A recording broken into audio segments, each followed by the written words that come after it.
ഇഷ്ടപ്പെട്ടു, അത് ചെയ്തു. അപ്പൊ അത് വിചാരിച്ച പോലെ തന്നെ വരുന്നതാണല്ലോ നമ്മൾ പോസ്റ്റ് ചെയ്യുന്നത് ഇൻസ്റ്റാഗ്രാമില്. ഇപ്പൊ ചില സാധനങ്ങൾ ഇപ്പൊ നമ്മൾ ചില ഇന്റർവ്യൂസ് നമ്മൾ എടുക്കുമ്പോൾ പൊട്ടിപ്പോവും. അതുപോലെ ചില ഡ്രസ്സുകൾ നമ്മൾ തയ്ച്ചിട്ട് അത് കറക്റ്റ് ആവാണ്ട് വരില്ലേ, അങ്ങനെ വന്ന് പാളിപ്പോയ സാധനങ്ങൾ ഉണ്ടാവില്ലേ, മനസ്സിലായോ? അങ്ങനെ ചെയ്തിട്ട് തെറ്റിപ്പോയ ഡ്രസ് ഉണ്ട്, അത് വീഡിയോ ഇട്ടില്ലായിരുന്നു. ആണോ? അപ്പൊ അതിന് കാശ് പോയില്ലേ? ആ. അപ്പൊ ഇതിനൊക്കെ എവിടെ കാശ് കിട്ടുക? ഇപ്പോഴും അച്ഛനാണോ? ഇല്ല, ആദ്യത്തെ ഡ്രസ്സിനുള്ള അച്ഛൻ തന്നു. പിന്നെ ഞാനിങ്ങനെ തയ്ച്ചു കൊടുത്തിട്ട് ആ പൈസ കൊടുത്തിട്ട് പോയി എടുക്കും. ഈ തയ്ച്ചു കൊടുക്കാന്ന് പറഞ്ഞാൽ ഇപ്പൊ നമ്മൾ നോർമലി ഉള്ള തയ്യൽക്കാരൻ ചെയ്യുന്ന പോലെ തയ്ക്കോ, അതോ ഈ ഡിസൈനർ ക്ലോത്ത്സ് മാത്രമേ ചെയ്യുള്ളൂ? രണ്ടും ചെയ്യുന്നുണ്ട്. രണ്ടും ചെയ്യൂ. എന്നിട്ട് ഏതാണ്ട് ക്ലാസ്സിൽ പോകുന്നില്ല എന്നൊക്കെ പറയുമ്പോ ഏതാണ്ട് എത്ര രൂപയുടെ പണി കുട്ടി ഒരു മാസം എടുക്കുന്നുണ്ട്? അങ്ങനെയൊന്നുമില്ല. അല്ല, ക്ലാസ് പോകണ്ടെങ്കിൽ ഇരുന്ന് തയ്ക്കുന്നു എന്ന് പറഞ്ഞോണ്ട് ഞാൻ ചോദിച്ചതാ. 5000 രൂപയൊക്കെ കിട്ടായിരിക്കും. ആ, അപ്പൊ ഇവിടെയുള്ള ആളുകൾ തന്നെയാണോ തരുന്നത്? ഇപ്പൊ ഇൻസ്റ്റ ത്രൂ ഓർഡേഴ്സ് വന്നിട്ടുണ്ടോ? ഇൻസ്റ്റാഗ്രാം ത്രൂ ഓർഡേഴ്സ് വരുമോ? അപ്പൊ എന്താ ചെയ്യാ? കൊറിയർ ചെയ്ത് കൊടുക്കും? ഓൺലൈൻ ബിസിനസ് ആണോ? ഞാൻ കൊണ്ടേ കൊടുക്കും. എനിക്ക് കൊറിയർ ചെയ്യണമെന്നും അതൊന്നും അറിയത്തില്ല. ഇനി പോയി സെറ്റ് ആക്കണം. ഓണൊക്കെ കഴിഞ്ഞിട്ട് അതൊക്കെ സെറ്റ് ആക്കണം. അപ്പൊ അതുവരെ ഞാൻ കൊണ്ടേ കൊടുക്കുകയാണ്. ഓ, നേരിട്ട് കൊണ്ട് കൊടുക്കും. അപ്പൊ എങ്ങനെ പോകും? ബസ്സിന്. ഓ, എന്നിട്ട് ടീ ഒക്കെ അവരുടെ നോക്കിയോ? ട്രാവലിംഗ് അലവൻസ് ഒക്കെ ഞാൻ ചെയ്യട്ടെ. ഇപ്പൊ ഞാൻ സപ്പോസ് ഞാൻ ഒരു ഉടുപ്പ് ഇതുപോലെ കണ്ടിട്ട് അതിന് ഓർഡർ തന്ന ഏതാണ്ട് കൃഷ്ണപ്രിയ പറയുന്ന ഒരു റേറ്റ് എത്ര? ഏതാണ്ട് ഏത് റേഞ്ചിലാ ചെയ്തു കൊടുക്കുന്നത്? എന്ത് ഡ്രസ്? ഒരു സാധാരണ ഇതുപോലത്തെ ഒരു ഫ്രോക്ക് ആണെങ്കിൽ സ്റ്റിച്ചിങ് റേറ്റ് ഇതിനൊരു 300 രൂപയൊക്കെ. അത് ഇവിടെ ആയതുകൊണ്ടാട്ടോ.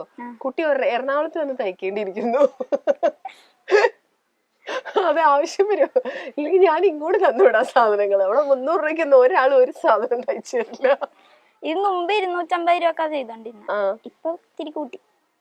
ഓ, നൈസ്. ഇപ്പൊ ഈ ഉടുപ്പുകൾ തയ്ച്ചിട്ടേ ഓൺലൈൻ കിട്ടുന്ന ഓർഡറുകൾ കൊടുത്തിട്ട് അവര് കമന്റുകൾ പറയുമല്ലോ, അവര് ത്രൂ സജഷൻസ് ഒക്കെ പോയല്ലോ. അപ്പൊ അങ്ങനെ പറഞ്ഞതിൽ ഭയങ്കര സന്തോഷം തോന്നിയ ഒരു കമന്റ് അല്ലെങ്കിൽ ഒരു കസ്റ്റമർ പറഞ്ഞൊരു റിവ്യൂ എന്തായിരുന്നു? അത് അരൂരുള്ള ഒരു ചേച്ചിക്ക് ചെയ്ത് കൊടുത്തിട്ടുണ്ടായിരുന്നു. അന്ന് ഞാനും ഒരു കുഞ്ഞു കൊച്ചിന്റെ ബർത്ത്ഡേക്ക് വേണ്ടിട്ട് ചെയ്താ. അപ്പൊ ഞാനും അവിടെ പോയിട്ടുണ്ടായിരുന്നു. ഞാനാ ചെയ്തതെന്ന് അറിയത്തില്ല. അവിടെ ഉള്ള എല്ലാരും ഡ്രസ്സ് ഇതാരാ ചെയ്തത്, നല്ല രസമുണ്ടല്ലോ എന്നെ കാണിച്ചൊക്കെ കൊടുത്ത്. പിന്നെ നീ വിളിക്കാത്ത ബർത്ത്ഡേ ഫംഗ്ഷൻ പോയതാണോ? പിന്നെ കസിന്റെ ചേച്ചിയാ. ഓ, കസിന്റെ ചേച്ചിയാണ്. അപ്പൊ നീ ആയിരുന്നു അറിയില്ലായിരുന്നു? ഇല്ല. അങ്ങനെ അവിടെ എല്ലാരും പറയൊക്കെ ചെയ്ത്.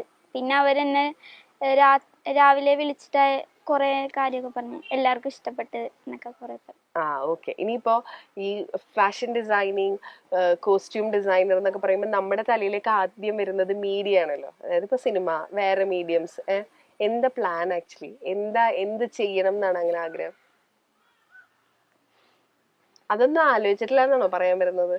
അല്ലേ? അങ്ങനൊന്നും ആലോചിച്ചിട്ടില്ല.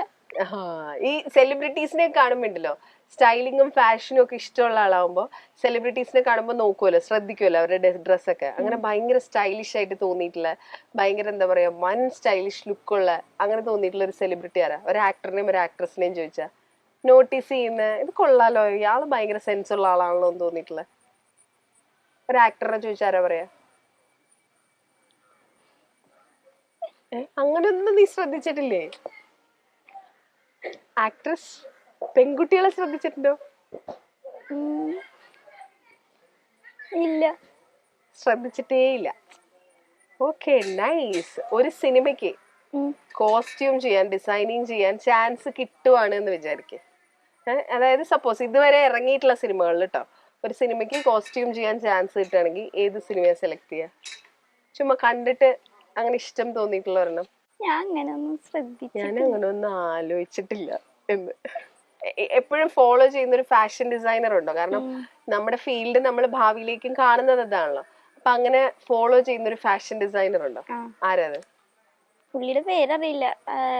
ഇവിടെയുള്ള ആളല്ല, പുറത്തുള്ള ഇന്റർനാഷണൽ ആണ്. അത് താങ്കളുടെ ഡ്രസ്സസും അങ്ങനെയാണല്ലോ.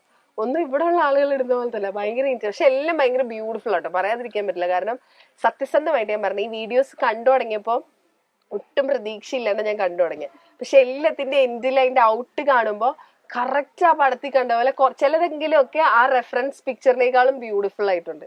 അത്ര പെർഫെക്ഷനിലാണ് തയ്ച്ചേക്കുന്നത്. അപ്പൊ നീ ആക്ച്വലി ചെയ്യേണ്ട ഒരു കാര്യം, ഇതിനെപ്പറ്റി കൂടുതൽ റിസർച്ച് ചെയ്യണം കേട്ടോ. ഭയങ്കരമായിട്ട് അത് പുറത്തെ കാര്യങ്ങൾ മാത്രമല്ല ഈ ഫാഷൻ ഡിസൈനേഴ്സിന്റെ വർക്കുകളും നമ്മുടെ സെലിബ്രിറ്റീസിന്റെ സ്റ്റൈലും ഒക്കെ. കാരണം you have that in you. എന്താ പറയാ, നമ്മള് നിനക്ക് നിന്റെ ഉള്ളിൽ അതുണ്ട് എന്ന് പറയില്ലേ. ഈ ഡിസൈനറുടെ പേര് പറഞ്ഞില്ല. ബ്രൂണോസ് ക്ലോത്ത്സ് എന്നാ പേര്. Instagram account. ഇൻസ്റ്റഗ്രാം. ഓക്കെ. അത് എവിടെ നിന്ന് കണ്ടുപിടിച്ചെടുത്ത അത് തപ്പിപ്പിടിച്ചെടുത്ത? റീൽസ് കണ്ടുകൊണ്ടിരുന്നപ്പോ ഒരു വീഡിയോ വന്നായിരുന്നു. പിന്നെ നോക്കിയപ്പോ എല്ലാം എനിക്ക് ഇഷ്ടപ്പെട്ടു.